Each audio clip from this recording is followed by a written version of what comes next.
Motor சைக்கிளில் வந்த இருவர் பானதுரை மாதுப்பிட்டிய பகுதியில் வீடு ஒன்றின் மீது துப்பாக்கி பிரயோகம் மேற்கொண்டதன் பின்னர் தப்பிச் சென்றுள்ளனர். இதில் எவருக்கும் காயம் ஏற்படவில்லை. துப்பாக்கிதாரி மோட்டார் சைக்கிளில் மாவில பகுதிக்கு தப்பிச் சென்றுள்ளதாக தெரியவந்துள்ளது. பின்வந்த போலீசார் விசாரணைகளை மேற்கொண்டு வருகின்றனர்.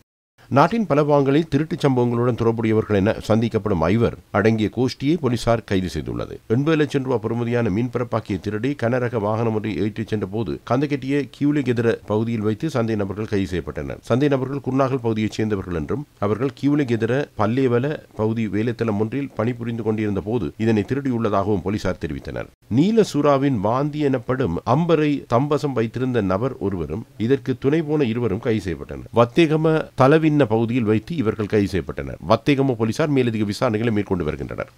நாவல திறந்த பல்கலைக்கழகத்துக்கு முன்னால் இடம்பெற்ற வாகன விபத்தில் 5 காயமடைந்தனர். இவர்களுடன் 7 வயது பாடசாலை மாணவர் ஒருவரும் அடங்குகின்றார். நுகேகொடையில் இருந்து நாவல நோக்கி பயணித்த மோட்டார் கார் மேலும் 2 மோட்டார் கார்களுடனும் முச்சக்கர வண்டி மற்றும் 2 மோட்டார் சைக்கிள்களுடன் மோதுண்டு வீதியை கடந்த 3 பாதசாரிகளையும் விபத்துக்குள்ளாக்கியுள்ளது. விபத்தில் காயமடைந்த 5 மூவர்